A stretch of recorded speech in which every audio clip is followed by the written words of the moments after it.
The smell hit first. Carbolic acid, gangrene, the copper-sweet reek of fresh blood. Then the sounds, not screaming, which would have been normal, but conversation, casual talk, laughter even. Major Werner Keilhaus stood in the doorway of the converted farmhouse outside Aachen, December 1944, watching American prisoners of war do something impossible. They were healing. Keilhaus had served as a Wehrmacht surgeon since Poland. 5 years of wounds, 5 years of watching men die from injuries that should have been survivable, a shattered femur that invited infection, a gut wound that turned septic within hours, a chest perforation that filled with pus before the sutures could hold. He knew what death looked like when it crept through tissue. He knew the timeline. A compound fracture meant amputation or death. A penetrating abdominal wound meant peritonitis, then fever, then nothing. These were not opinions. These were facts established across every army, every war, every century of military medicine. The American on the nearest cot had taken shrapnel through his abdomen 3 days earlier. 3 days. He was eating soup, complaining about the cold, his wound dressed, his fever gone, his eyes clear. Keilhaus checked the chart himself, certain of a transcription error. No error. The entry wound sat exactly where it should have killed him. He moved to the next bed. Compound fracture of the tibia, bone visible through skin at the moment of capture. Standard protocol said, take the leg or lose the patient. The American still had both legs. The wound site showed pink granulation tissue, healthy healing, no smell of rot, no black edges of necrosis. Keilhaus had seen perhaps a dozen men in his entire career recover from injuries like this. He was looking at a ward full of them. The German medical staff had been briefed on American equipment. Their rifles, their tanks, their artillery, their vehicles. No one had briefed them on this. Whatever the Americans were doing to their wounded, it was working in ways that violated everything Keilhaus understood about battlefield medicine. His own aid stations had morphine and sulfa drugs and hope. These men had something else. He asked one of the ambulatory prisoners directly. The American shrugged, said they'd given him shots, a powder maybe, some kind of mold medicine. He wasn't sure. He just knew the docs had plenty of it. Mold medicine. Keilhaus filed that detail away without understanding it. What he was witnessing was the largest secret advantage of the Second World War that had nothing to do with weapons. The Americans weren't just outproducing German tanks. They weren't just dropping more bombs. They were returning wounded men to duty at rates that defied medical science because they had access to something the German military medical corps had heard rumors about but never seen in quantity. A drug that stopped infection dead, that turned fatal wounds into recoverable injuries. Something the British had discovered, developed, and then handed to the Americans because Britain couldn't build it themselves. The story most people know about penicillin is Alexander Fleming's petri dish in 1928, the contaminated culture, the mold, the dead bacteria. That part's true. What most people don't know is that the British nearly lost penicillin entirely. Not to the Germans, to their own industrial limitations. They had the discovery and the science. They didn't have the factories, the fermentation capacity, the pharmaceutical infrastructure, or the funding to turn a laboratory curiosity into battlefield medicine. So, in the summer of 1941, with German bombers still hitting London, British scientists did something almost unthinkable.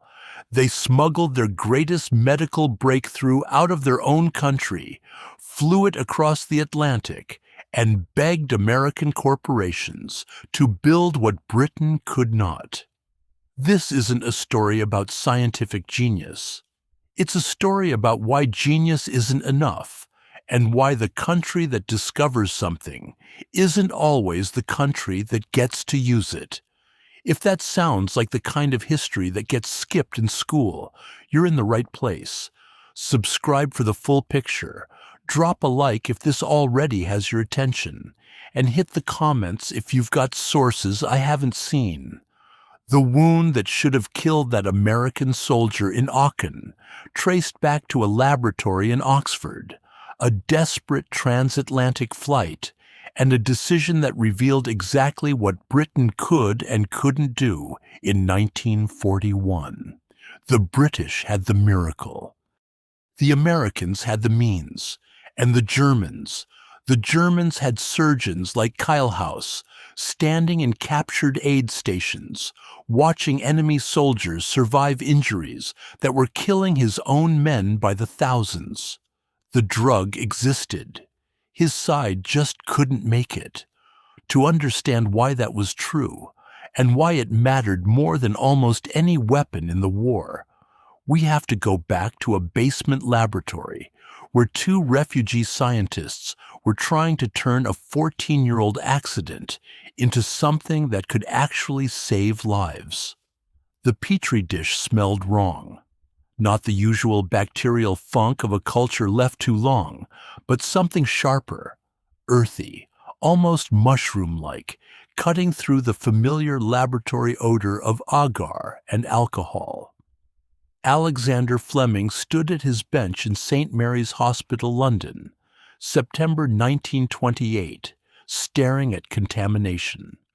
A spot of blue-green mold had drifted onto one of his Staphylococcus cultures, probably blown in through an open window. Routine accident. Happens in every lab. Throw it out, start again. Fleming didn't throw it out. Something about the pattern stopped him. The bacteria around the mold were dead, not just inhibited, dissolved. A clear ring of nothing surrounded the fuzzy growth, as if the mold had drawn a boundary, and everything inside that boundary had simply ceased to exist. Fleming had been studying staphylococci for years. He knew what killed them. Heat killed them. Antiseptics killed them. This mold was doing something different. It was killing them gently, selectively, without destroying the culture medium itself. He scraped some of the mold into broth and let it grow. The resulting liquid, he called it mold juice at first, then settled on penicillin, could be diluted 800 times and still kill bacteria. He tested it against the microbes that caused wound infections, blood poisoning, pneumonia, meningitis. It killed most of them. He tested it on rabbit tissue, on human blood cells. It didn't seem to harm them. Fleming had stumbled onto something that could destroy the bacteria inside a wound without destroying the wound itself. Nothing like it had ever existed. Every antiseptic in use, carbolic acid, iodine, alcohol, damaged human tissue as badly as it damaged germs. This was different. This was targeted. Fleming published his findings in 1929. The paper landed with approximately the impact of a pebble dropped into the Atlantic. Nobody cared. The medical establishment had heard miracle claims before. More importantly, Fleming couldn't figure out how to produce penicillin in useful quantities. The mold grew slowly. The active compound degraded within hours of extraction. Purifying it destroyed it. Concentrating it destroyed it. Storing it destroyed it. Fleming tried for months to stabilize the substance and failed. He moved on to other projects. The contaminated petri dish became a footnote in bacteriology journals, cited occasionally, replicated never. For 11 years, penicillin existed as a laboratory curiosity, and nothing more. During those 11 years, people died. Soldiers in Spain, soldiers in China, soldiers in Ethiopia, gut wounds going septic, shrapnel injuries breeding gangrene, minor cuts escalating to fatal blood poisoning. The answer sat in Fleming's papers, unread, unusable. The clock was running and nobody knew it. The problem wasn't scientific skepticism. The problem was engineering. Penicillin worked, but working wasn't enough. To matter medically, a drug needs to be produced in quantity, purified to consistency, stabilized for storage, and delivered in predictable doses. Fleming could do none of these things. Neither could anyone else in Britain, because the techniques required didn't exist yet.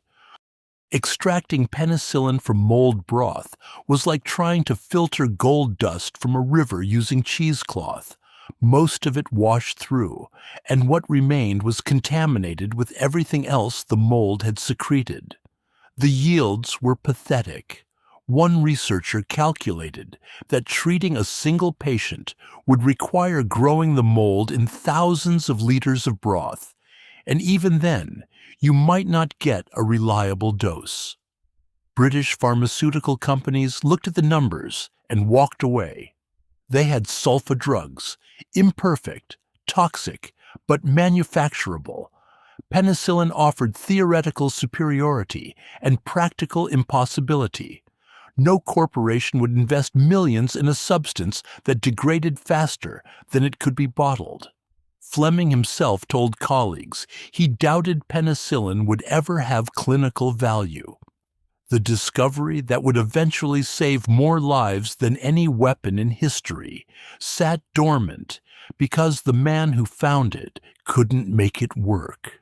What changed wasn't a breakthrough in Fleming's lab. It was a war. When Germany invaded Poland in September 1939, two researchers at Oxford University suddenly had a very personal reason to revisit the problem of bacterial infection. Howard Florey, an Australian pathologist, and Ernst Boris Chain, a Jewish refugee who had fled Berlin in 1933, had been quietly cataloging antibacterial substances for years. Chain had come across Fleming's old paper on penicillin and found it interesting. Florey had the laboratory infrastructure to attempt what Fleming couldn't. And now, with bombers over Europe and casualty projections climbing into the millions, they had something else: urgency. The British government wasn't funding their work. The Rockefeller Foundation was, barely. But they had enough to start, and starting meant trying to solve a problem that had defeated everyone who touched it.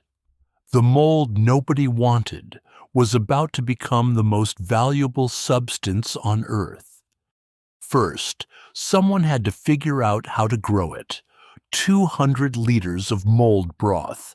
That's what it took to produce enough penicillin to treat a single patient for a single day. Florey's team at Oxford ran the numbers in early 1940 and understood immediately what they were facing. The science was solvable. The scale was not. They started anyway. Chain figured out how to freeze-dry the extract, stabilizing it long enough to measure doses. Norman Heatley, a biochemist with an engineer's instincts, rigged up an extraction system using milk churns, bathtubs, and ceramic bedpans borrowed from the Radcliffe Infirmary.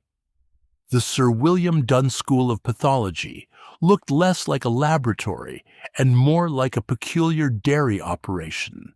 Vessels everywhere, mold growing in anything that would hold liquid, the smell of Penicillium notatum seeping into walls and clothing and hair. They were producing perhaps a gram of crude penicillin per week, enough to test on mice. barely enough to test on a man. The first human trial came in February 1941. Albert Alexander, a 43-year-old policeman from Oxford, had scratched his face on a rose thorn the previous December. The scratch became infected. The infection spread to his eye, then his scalp, then his lungs. Abscesses formed throughout his body. Surgeons removed his left eye, trying to stop the progression. It didn't stop. By the time Florey's team reached him, Alexander was dying of septicemia, his bloodstream overwhelmed with staphylococcus and streptococcus bacteria. Sulfa drugs had failed. Nothing else existed. The doctors gave him hours. Florey injected 200 milligrams of penicillin intravenously. Then another dose 4 hours later. Then another. His fever broke within 24 hours. The abscesses began draining by day 3. A week later, the man who had been measured for a coffin was sitting up, eating, talking about going home. The Oxford team watched something that shouldn't have been possible. A systemic bacterial infection retreating under pharmaceutical assault, the human body winning a fight it had been losing for months. Florey's notes from that week are clinical, detached, but the undertone is unmistakable. They had something real. Then they ran out of drug. The penicillin was excreted through Alexander's kidneys faster than they could produce it. Heatley collected the patient's urine, extracted what penicillin remained, purified it, and injected it back into him. Even recycling every microgram, they couldn't keep up. After 5 days of treatment, the supply was exhausted.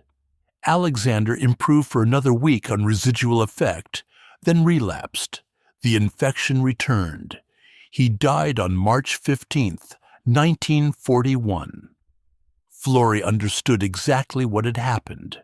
The drug worked. The patient died because there wasn't enough drug.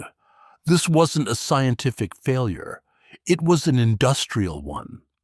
Britain in 1941 had no capacity to solve it. The country was fighting for survival. German submarines were strangling Atlantic shipping. The Blitz had damaged or destroyed pharmaceutical facilities across London and the industrial Midlands. Chemical feedstocks were rationed for explosives production. Skilled labor had been conscripted. The British pharmaceutical industry, never particularly large to begin with, was operating at wartime minimums, focused entirely on proven medications, sulfa drugs, morphine, anesthetics. Nobody had spare fermentation capacity. Nobody had extra glass vessels. Nobody had the engineering talent to design a production process that didn't exist anywhere in the world. Florey approached British drug companies anyway. Glaxo declined. So did Burroughs Wellcome and May and Baker. The refusals weren't hostile, they were practical.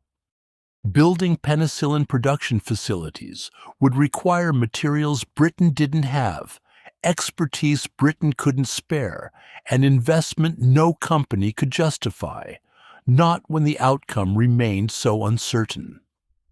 The companies suggested Florey wait until after the war. Florey pointed out that the war was exactly why waiting was impossible. He tried government channels. The Medical Research Council expressed interest, but had no manufacturing authority. The Ministry of Supply controlled industrial resources, but couldn't act on medical questions. The bureaucratic machinery of wartime Britain ground on, each ministry pointing to another, none willing to champion a drug that might not work at scale. Meanwhile, Florey's team kept growing mold in bedpans and treating patients one at a time, watching some live and others die because the math never worked out. By late spring 1941, Florey reached a conclusion that would change the trajectory of the war. Britain could not produce penicillin in meaningful quantities. The science belonged to British researchers, developed in British laboratories, funded partly by British institutions. But the factories, the fermentation tanks, the chemical engineers, the industrial capacity, all of that existed somewhere else. If penicillin was going to save lives in this war, someone else would have to build it. He started making arrangements to fly to America. The mold cultures would go with him, smeared into the lining of his coat. The coat weighed 11 pounds. Brown wool, unremarkable, the kind of garment a British academic might wear to a conference. What made it valuable hung invisible in the fabric.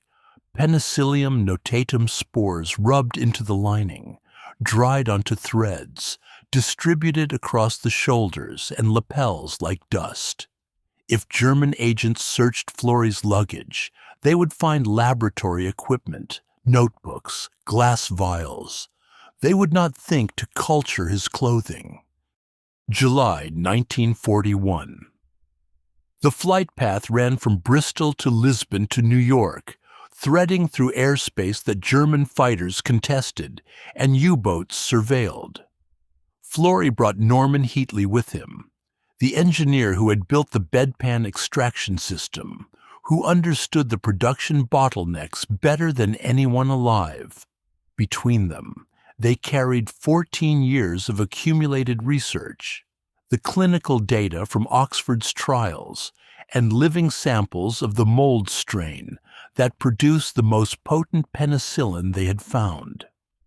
Britain's greatest medical secret crossed the Atlantic in coach seats, protected by wool and obscurity.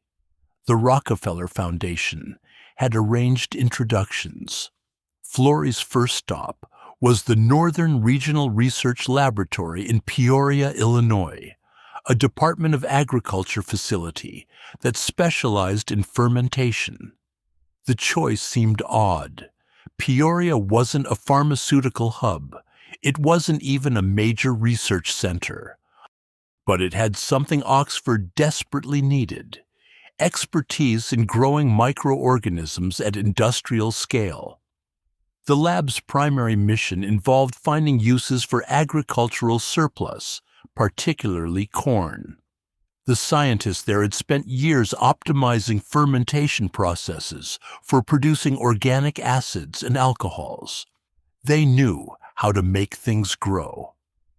Florey walked into the Peoria facility, carrying samples and clinical reports.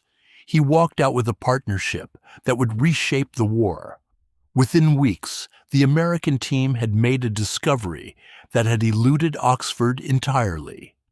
The British had been growing their mold on the surface of nutrient broth, a slow process that produced thin yields. Andrew Moyer, a Peoria mycologist, tried something different.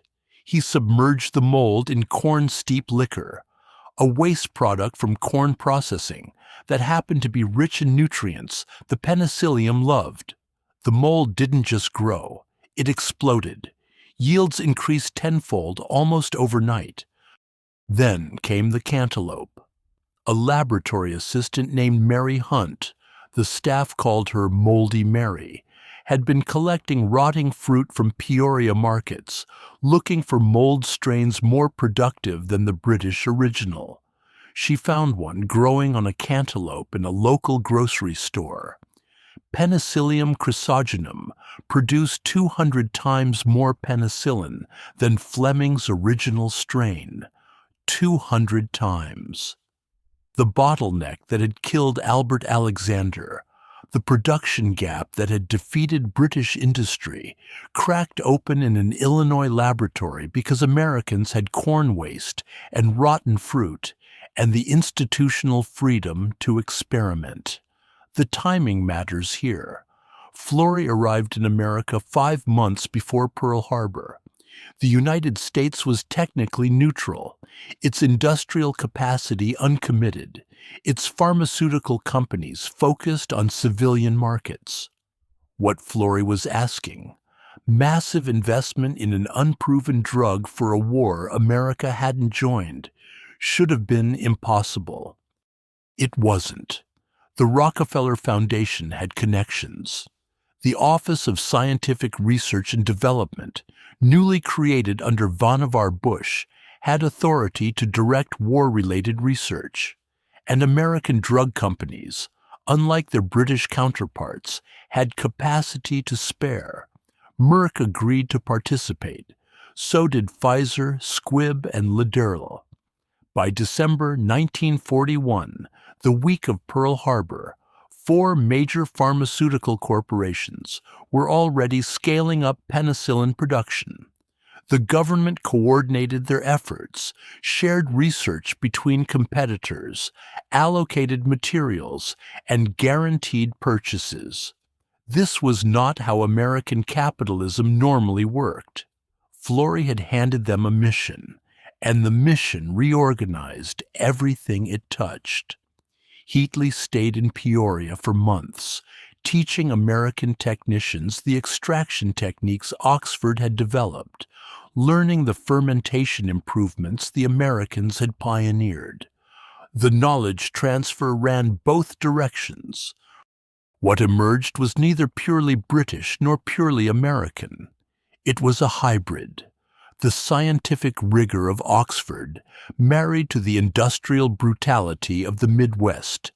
Britain had discovered penicillin. Britain had proven it worked, but America was going to build it, in quantities that would have seemed hallucinatory to the researchers recycling a dying man's urine in an Oxford basement. Florey returned to England in September 1941, carrying promises and production schedules. He told colleagues that American industry would succeed where British industry had failed. Some of them resented the prediction. Chain, in particular, bristled at handing their discovery to foreign corporations. He had fled Germany once already. Watching another country claim credit for his work felt like exile of a different kind. Florey's response was blunt. Credit didn't matter if soldiers kept dying. The drug needed to exist before it could belong to anyone. The first American-made penicillin reached clinical trials by March 1942. 8 months from handoff to hospital. The race had started. March 1942. The first deep tank fermentation run at Pfizer's Brooklyn plant holds 12,000 gallons of corn-steep liquor inoculated with Penicillium chrysogenum, the cantaloupe strain Mary Hunt had found 4 months earlier. Nobody knows if it will work. Surface fermentation produces penicillin reliably, but slowly, the mold spreading across the top of shallow trays like pond scum. Deep tank fermentation submerges the organism entirely, feeds it oxygen through agitators, and theoretically multiplies output by a factor of 20. Theoretically. The British had never tried it because they couldn't. The equipment didn't exist in England. It barely existed in America. The tank runs for 72 hours. Engineers monitor temperature, pH levels, oxygen saturation, contamination risk. Any bacterial infiltration destroys the batch. Any equipment failure destroys the batch. The mold is temperamental, the process untested at scale, and 12,000 gallons of nutrient broth represents weeks of accumulated production capacity. If this fails, the timeline slips. The timeline cannot slip. Somewhere in the Pacific, Marines are dying of infections that a working drug could cure. The batch doesn't fail. Pfizer extracts more penicillin from that single tank than Oxford had produced in 2 years of bedpan cultivation. The numbers are so disproportionate, they seem like errors. One industrial fermentation run versus thousands of hours of handcrafted laboratory work. The Americans hadn't just solved the production problem, they had annihilated it. What made deep tank fermentation possible wasn't pharmaceutical expertise, it was brewing. American industry had spent decades perfecting large-scale fermentation for alcohol production, legal before Prohibition, illegal during it, legal again after. The engineering knowledge accumulated through the bootlegging years didn't disappear when liquor became legitimate again. It migrated into legitimate applications. Pfizer had been producing citric acid through fermentation since the 1920s. The company already owned the tanks, the agitators, the sterile piping, the contamination protocols. Repurposing that infrastructure for penicillin required adaptation, not invention. The British would have had to build from nothing. The Americans just had to pivot. Corn-steep liquor mattered almost as much as the tanks. Andrew Moyer's discovery at Peoria hadn't just improved yields, it had made industrial fermentation economically viable. The substance was garbage, a waste product from wet corn milling that processors paid to dispose of. Using it as growth medium meant the nutrient cost approached zero. Every bushel of Iowa corn that became syrup or starch also became potential penicillin feedstock, and America produced more corn than it knew what to do with. The supply chain existed before anyone knew they needed it. By summer 1942, the production curve started bending upward. Merck built dedicated penicillin facilities. Squibb expanded existing fermentation capacity. The War Production Board classified penicillin as a critical war material, which meant priority access to steel, copper, rubber, everything the pharmaceutical industry needed and couldn't get through normal channels. 21 companies eventually joined the program. They shared data that would normally constitute trade secrets. They coordinated production schedules through government intermediaries. American capitalism suspended its normal rules because the alternative was watching soldiers die. Nobody expected it to happen this fast. In 1943, total American penicillin production reached 21 billion units, enough to treat perhaps a few thousand patients. By 1944, production hit 1,600 billion units, enough for every Allied casualty who needed it.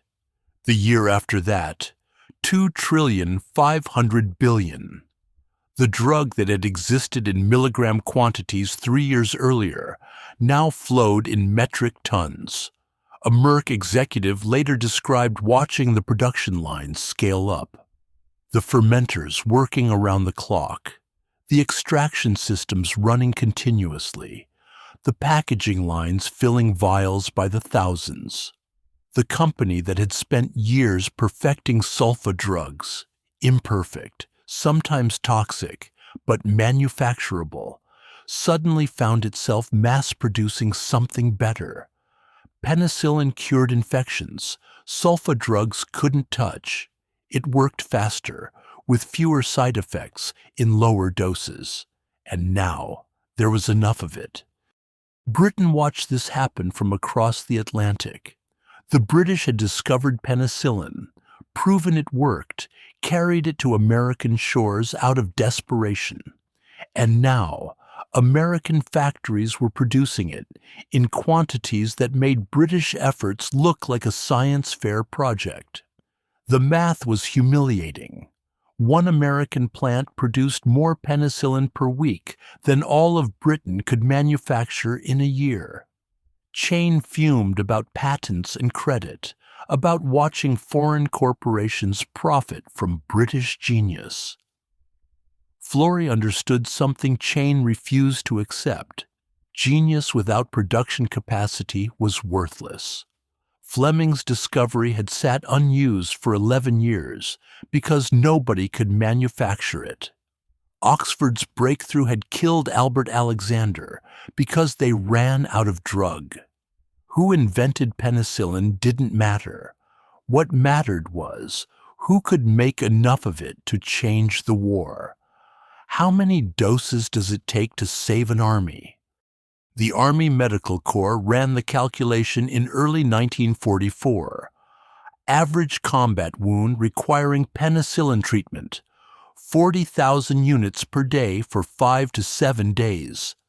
Estimated wounded requiring treatment in a major offensive, tens of thousands per month. Minimum production required to cover the European invasion alone. Hundreds of billions of units before the first soldier hit the beach. The number seemed absurd. It wasn't. By June 6, 1944, American factories had stockpiled enough penicillin to treat every Allied casualty that Normandy would produce. 21 pharmaceutical companies ran production lines simultaneously. Pfizer's Brooklyn facility alone operated 14 fermentation tanks, each holding thousands of gallons. Merck's plant in Rahway, New Jersey, ran 24 hours a day in 3 shifts. Squibb, Lederle, Abbott, Parke-Davis, Upjohn, companies that had competed for decades now, shared extraction protocols, strain improvements, contamination solutions. The War Production Board assigned penicillin the same priority rating as ammunition, because that's what it was. The Wehrmacht had nothing comparable. German pharmaceutical companies had attempted penicillin production in 1942 after captured British medical journals revealed the drug's existence. IG Farben, the chemical conglomerate that manufactured everything from dyes to Zyklon B, tried surface fermentation methods similar to Oxford's original approach. They produced small quantities, enough for laboratory testing, occasionally enough for a high-ranking officer with a life-threatening infection. Never enough to matter. German soldiers wounded on the Eastern Front received sulfonamides if they received anything at all. The drugs worked sometimes. Often they didn't. The Soviets had similar problems. Soviet medical researchers had independently discovered antibacterial properties in certain molds during the 1930s, but industrial capacity went to tanks and artillery, not fermentation equipment. Red Army field hospitals relied on surgical debridement, cutting away infected tissue faster than bacteria could spread, and hoping the patient's immune system could handle what remained. Mortality rates from infected wounds ran between 15 and 20%. The Americans saw those numbers drop below 3% once penicillin became standard issue. The British eventually received American-made penicillin through Lend-Lease. There's something bitter in that arrangement. A drug discovered by a Scottish bacteriologist, purified by German and Australian refugees working in English laboratories, shipped back across the Atlantic in vials stamped with American corporate logos. Chain never quite got over it. He won the Nobel Prize in 1945 alongside Fleming and Florey, and spent parts of his acceptance speech complaining about patent arrangements. The Swedes smiled politely. The number that mattered most. In the First World War, roughly 18% of American soldiers who developed bacterial infections from combat wounds died of those infections. Gangrene, septicemia, wound fever, the same killers that had followed armies since Alexander the Great. By 1944, that figure had dropped to less than 1%. The surgeons weren't dramatically more skilled. The wounds weren't less severe. A mold that grew on cantaloupe rind could now be manufactured in quantities measured in tons per month. The invasion planners understood what this meant. Eisenhower's staff calculated acceptable casualty rates for Overlord, knowing that wounded men would survive infections that would have killed them in 1917. Commanders could accept higher risk because the medical infrastructure had improved. Amphibious assaults that would have been suicidal a generation earlier became merely costly. The drug changed the calculus of acceptable losses, which changed which operations were possible, which changed the shape of the war itself. A field hospital near Caen, July 1944. American medics treat a British sergeant whose leg wound has begun showing signs of gas gangrene, the flesh blackening, the characteristic crepitus under the skin where bacteria are producing gas as they consume living tissue. 20 years earlier, the only treatment would have been immediate amputation above the infection, and even then survival was uncertain. The medics inject penicillin instead, 20,000 units every 3 hours. The infection stops spreading within a day. The leg stays attached. The sergeant returns to his unit 3 weeks later. Multiply that story by hundreds of thousands. Soldiers who kept limbs, infections that didn't turn fatal, wounded men who returned to the line instead of filling graves in military cemeteries. The penicillin program cost the United States approximately $20 million, a rounding error in a war that spent $300 billion. The return on investment cannot be calculated in currency. Fleming's observation, Chain's chemistry, Florey's clinical trials, Heatley's engineering, Moyer's corn-steep liquor, Hunt's cantaloupe. 21 American factories running day and night. The drug that had existed in microgram quantities in 1941 flowed through Army Medical Corps supply chains in 1944, like ammunition, like fuel, like the rations that kept men alive. Britain invented it. America built it. And that partnership, born of desperation and executed through industrial force, saved more Allied lives than any weapon system the war produced. The salt spray carries iron. Blood mixing with seawater in the shallows off Omaha. Wounded men dragging themselves toward the seawall. Corpsmen working under fire with morphine syrettes and sulfa powder and something new. Small glass vials packed in their medical kits, each containing 100,000 units of crystalline penicillin sodium. 2.3 million doses crossed the Channel on June 6, 1944. Enough to treat every Allied casualty the invasion would produce for weeks. The vials weigh almost nothing. The difference they make weighs everything. A Navy pharmacist's mate named Wheeler Lipes works a casualty collection point behind the dunes. Shrapnel wounds, bullet wounds, compound fractures with bone fragments visible through torn flesh. In the last war, these men would have been sorted into categories: likely to survive, unlikely to survive, already dying. The triage would have been brutal because the mathematics demanded it. Limited resources meant choosing who received care. Lipes doesn't have to make those choices. He has enough penicillin for everyone. The wounded who make it off the beach alive will stay alive, and the knowledge changes how he works. Faster, more aggressive. Procedures that would have seemed reckless in 1918 become standard because the drug catches what the surgery misses. By the end of June, Allied field hospitals in Normandy have treated over 40,000 casualties. Mortality from wound infection, under 4%. German field hospitals operating 30 miles away see rates 5 times higher. The disparity makes no medical sense. The wounds are similar. The surgical techniques are comparable.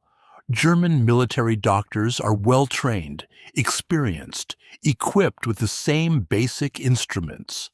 They're watching Allied soldiers survive injuries that kill Wehrmacht troops, and they cannot figure out why. German medical intelligence begins investigating in July. Captured American medical supplies reveal the scope of the disparity. The penicillin vials, the injection protocols, the dosage schedules, all documented in captured field manuals that German translators work through with growing alarm. The Americans have industrialized antibiotic treatment. They've turned a laboratory curiosity into standard issue equipment, distributed to aid stations and field hospitals and hospital ships across the theater.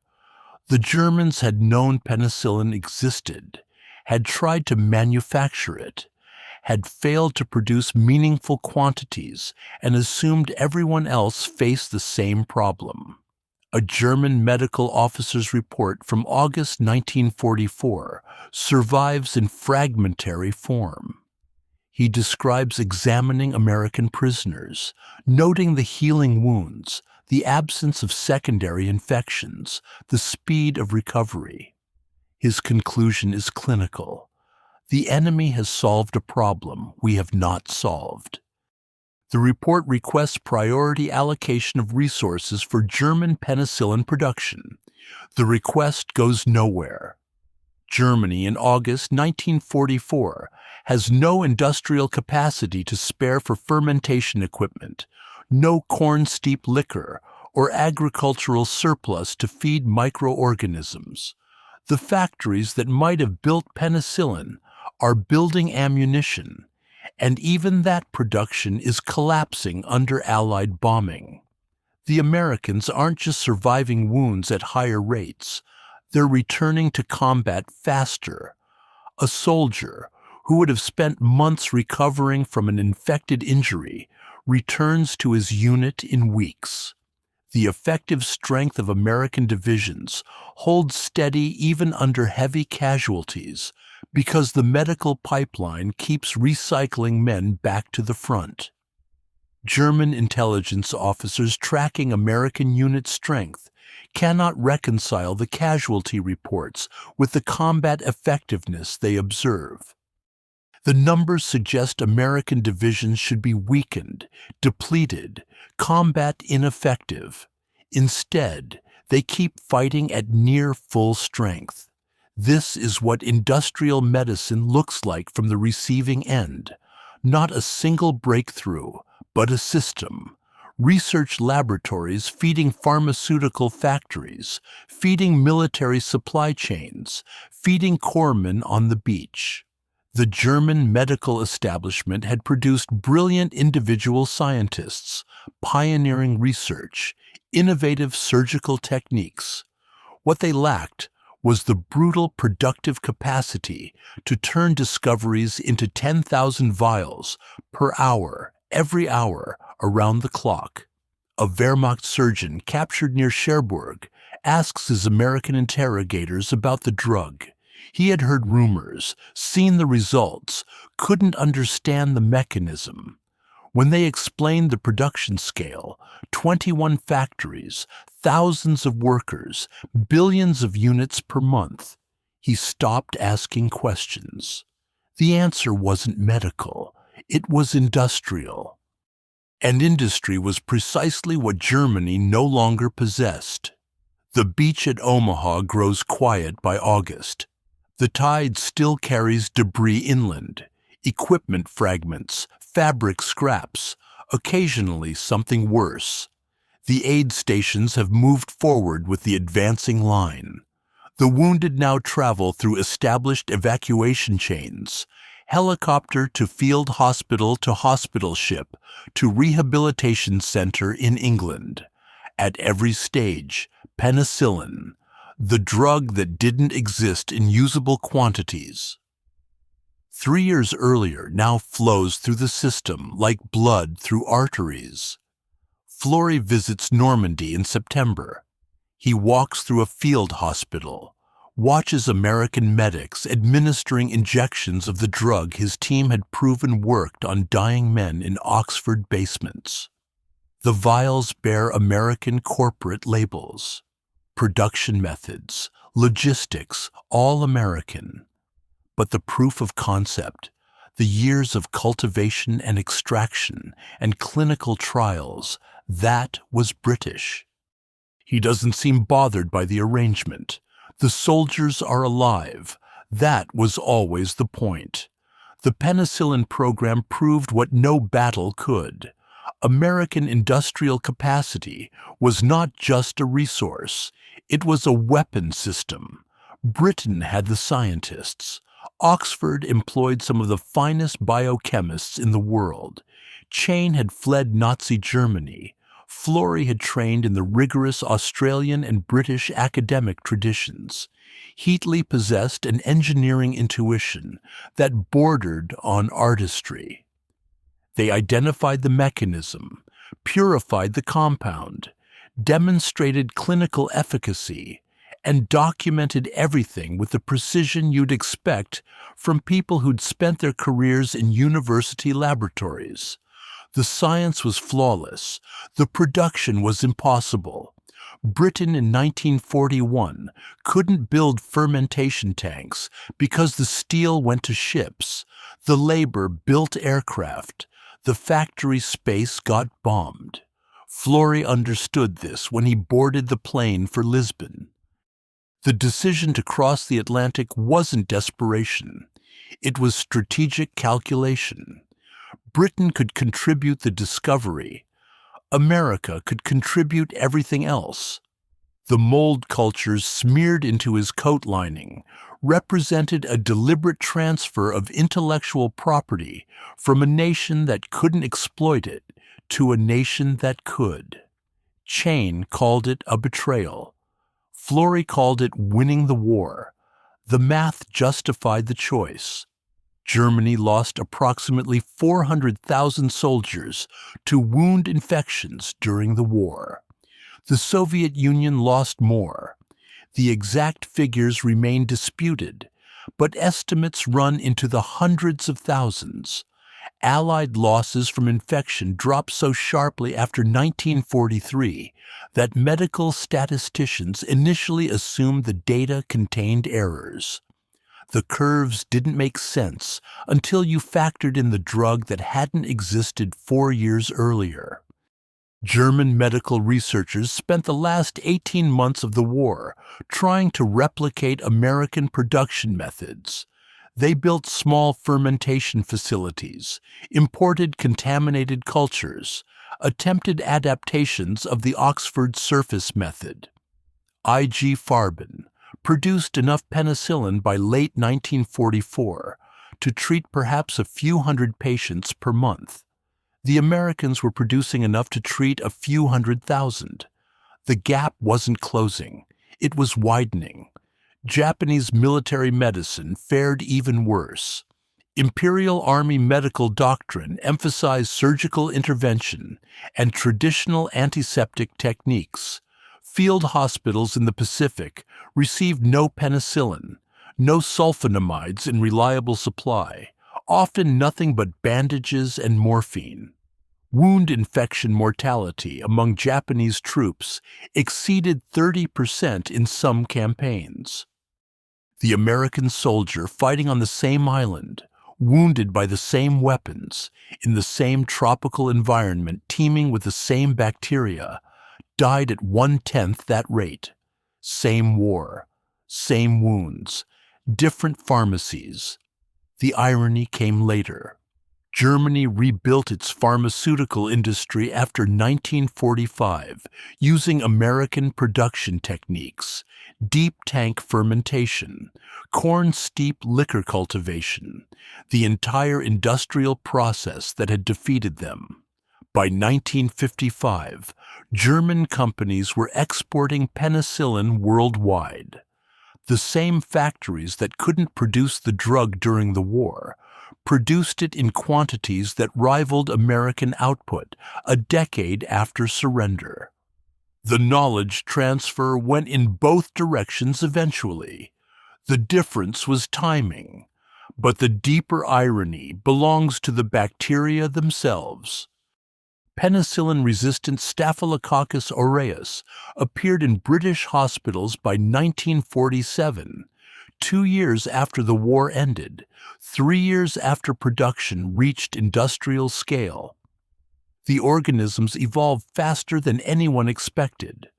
Fleming warned about resistance in his Nobel acceptance speech, noted that underdosing would breed resistant strains, suggested the miracle drug might create its own obsolescence.